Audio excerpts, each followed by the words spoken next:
ಈ ಒಂದು ತಾಯಿ ಅಲೆದಾಡುವುದು 100% ಸತ್ಯ. ஆனால் அலைந்து திரிகிற சூழ்நிலை எப்படி வந்தது? ಆದರೆ ಈ ಅಲೆಯುವ ಸ್ಥಿತಿ ಹೇಗೆ ಬಂದಿತು? தன் குடும்பத்தான் தன்னுடைய கணவனாலே வந்தது. ಇದು ತನ್ನ ಸ್ವಂತ ಗಂಡನಿಂದ ಬಂದಿತು. ஆனால் இப்ப இந்த அம்மா எதற்காக அலைந்து திரிகிறாங்க?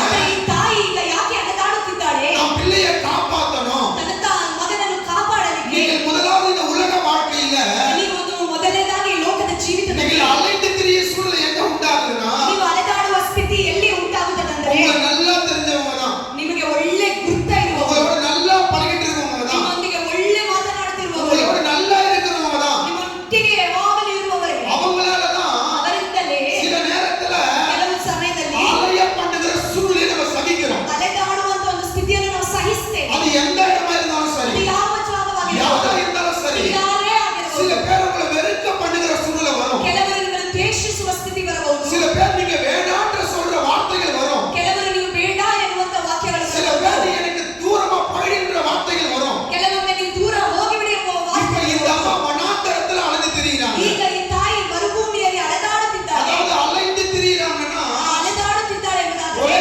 அட்ரஸ்ல அலைந்து திரிகிறது இல்ல, ಒಂದೇ ಜಾಗದಲ್ಲಿ ಅಲೆಯುವುದಲ್ಲ, ஒரே ஊருக்குள்ள அலைந்து திரிகிறது இல்ல, ಒಂದೇ ಊರಿನಲ್ಲಿ ಅಲೆಯುವುದಲ್ಲ, ஒரே கம்பெனிக்குள்ள அலைந்து திரிகிறது இல்ல. ಒಂದೇ ಕಂಪನಿಯಲ್ಲಿ ಅಲೆಯುವುದಲ್ಲ. அலைந்து திரிகிறதுன்னா ಅಲೆದಾಡುವುದೆಂದರೆ வெவ்வேறு இடங்களை குறிக்கிறது, ಅದು ಬೇರೆ ಬೇರೆ ಜಾಗ ತೋರಿಸುತ್ತದೆ, வெவ்வேறு பிரச்சனைகளை ಬೇರೆ குறிக்கிறது. ಬೇರೆ ಸಮಸ್ಯೆಗಳು அது ತೋರಿಸುತ್ತದೆ. நம்ம கண்களுக்கு முன்பாக நான் முதலாவது காண்பிக்கிற அலைந்து திரிகிற சூழ்நிலை ಈ ನಿಮ್ಮ ಕಣ್ಣುಗಳಿಗೆ ಮುಂದಾಗಿ ನಾನು ಮೊದಲನೇದಾಗಿ ತೋರಿಸುವಂತ ಅಲೆದಾಡುವ ಸ್ಥಿತಿ வனாந்தரம். ಇದು ಮರುಭೂಮಿ. வனாந்தரம். ಮರುಭೂಮಿ. சில குடும்பங்கள் வனாந்தரத்துல தான் அலைந்து திரிஞ்சிட்டு இருக்காங்க. ಕೆಲವು ಕುಟುಂಬಗಳು ಮರುಭೂಮಿಯಲ್ಲಿ ಅಲೆದಾಡುತ್ತಿದ್ದಾರೆ. அந்த வனாந்தரத்துல விசுவாசம் இல்ல, ಆ ಒಂದು ಮರುಭೂಮಿಯಲ್ಲಿ ವಿಶ್ವಾಸವಿಲ್ಲ, அந்த குடும்பத்துல ஒரு ஐக்கியம் இல்ல, ಆ ಒಂದು ಕುಟುಂಬದಲ್ಲಿ ಒಂದು ಐಕ್ಯತೆ ಇಲ್ಲ, அந்த குடும்பத்துல தேவ அபிஷேகம் இல்ல. ಆ ಕುಟುಂಬದಲ್ಲಿ ದೇವರ ಅಭಿಷೇಕವಿಲ್ಲ. இந்த வார்த்தை சொல்லுகிறது ಇಲ್ಲಿ ವಾಕ್ಯ ಹೇಳುತ್ತದೆ வனாந்தரத்துல அலைந்து திரிகிறாங்க. ಆ ಒಂದು ಮರುಭೂಮಿಯಲ್ಲಿ ಅಲೆದಾಡುತ್ತಿದ್ದಾರೆ. அதாவது வாய்ப்பே இல்லைன்ற ஒரு சூழ்நிலை, ಅದು ಒಂದು ಯಾವುದೇ ಒಂದು ಆಪರ್ಚುನಿಟಿ ಇಲ್ಲದ ಸ್ಥಿತಿ, வாழ்க்கை வாழ முடியாதுன்ற ஒரு சூழ்நிலை, ಜೀವನ ಜೀವಿಸಲಿಕ್ಕೆ ಆಗದ ಸ್ಥಿತಿ, எனக்கு உதவி செய்ய யாருமே இல்லைன்ற ஒரு சூழ்நிலை. ನನಗೆ ಸಹಾಯ ಮಾಡಲಿಕ್ಕೆ ಯಾರು ಇಲ್ಲದ ಒಂದು ಸ್ಥಿತಿ. பல நேரத்துல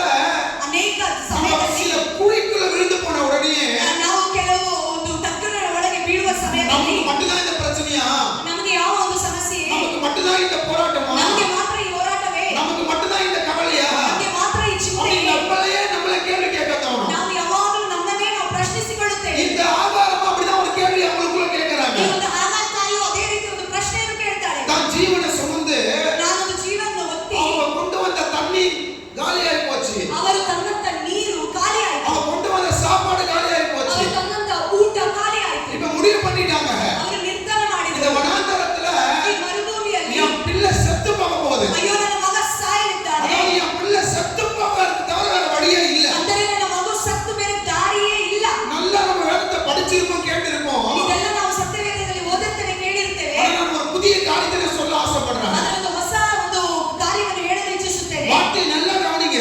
ನೀವು ಈ ವಾರ್ತೆಯನ್ನು இந்த ಒಳ್ಳೆಯ அம்மா ಗಮನಿಸಿ. குழந்தைய படிக்க வச்சிருச்சு, ಈ ತಾಯಿಯ ಮಗುವನ್ನು ಮಲಗಿಸಿಟ್ಟಿದ್ದಾರೆ. பிள்ளை அடிச்சா எவ்வளவு தூரம் போகுமோ ನಾವು ಒಂದು ಒಂದು ಆರೋವನ್ನು ಹೊಡೆದ್ರೆ ಎಷ್ಟು ದೂರ ಅದು ಹೋಗುತ್ತದೋ அவ்வளவு தூரம் போய் அந்த அம்மா நில்லிட்டாருன்னு தான் வசனம் சொல்லுது. ಈ ವಾಕ್ಯ ಹೇಳುತ್ತದೆ ಆ ತಾಯಿಯು ಅಷ್ಟು ದೂರ ಹೋಗಿ ನಿಂತಾಳೆ. இந்த இடத்துல அந்த அம்மா ஜெபிக்கல, ಈ ಒಂದು ಸ್ಥಿತಿಯಲ್ಲಿ ಆ ತಾಯಿ ಪ್ರಾರ್ಥಿಸಲಿಲ್ಲ. இந்த இடத்துல அந்த அம்மா கடவுள்கிட்ட போய் ஏதோ ஒரு முறையிடல.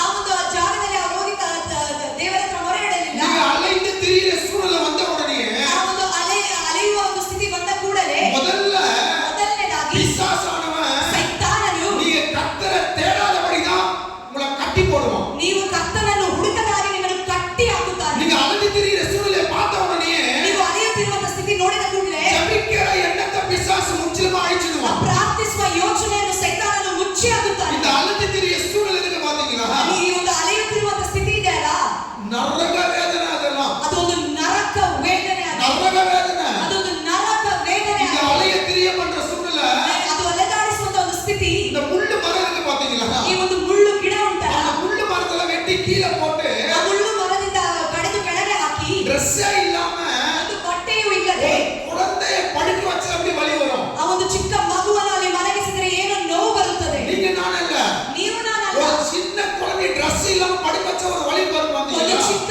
ಮಗುವನ್ನು ಬಟ್ಟೆ ಇಲ್ಲದೆ ಮಲಗಿಸಿದರೆ ಒಂದು ನೋವು ಬರುತ್ತದೆ ನೋಡಿ. அந்த முள்ளு மேல அந்த சின்ன குழந்தை படுத்த உடனே ஒரு வலி வரும் பாருங்க. ಆ ಮುಳ್ಳಿನ ಮೇಲೆ ಚಿಕ್ಕ ಮಗು ಮಲಗಿ ಕೂಡ ಒಂದು ನೋವು ಬರುತ್ತದೆ ನೋಡಿ. அந்த வலிக்கு ஒப்பானது அலைந்து திரிகிற சூழ்நிலை. ಆ ಒಂದು ನೋವಿಗೆ ಸಮಾನವಾದದು ಅಲೆಯುವಂತ ಒಂದು ಸ್ಥಿತಿ. அந்த குழந்தைக்கு வலி எவ்வளவு சொல்ல முடியுமா? ಆ ಮಗುವಿಗೆ ಆ ನೋವು ಎಷ್ಟೆಂಬುದಾಗಿ ಹೇಳಲು ಆಗುತ್ತದಾ? அந்த குழந்தை அந்த வலி தாய்மொழி நம்மளால சொல்ல ಆ முடியுமா? ಮಗು ಆ ನೋವನ್ನು ತಡಿತದೆ ಎಂಬುದಾಗಿ ನಮ್ಮಿಂದ ಹೇಳಲಿಕ್ಕೆ ಸಾಧ್ಯವಾ? சொல்லவே முடியாது.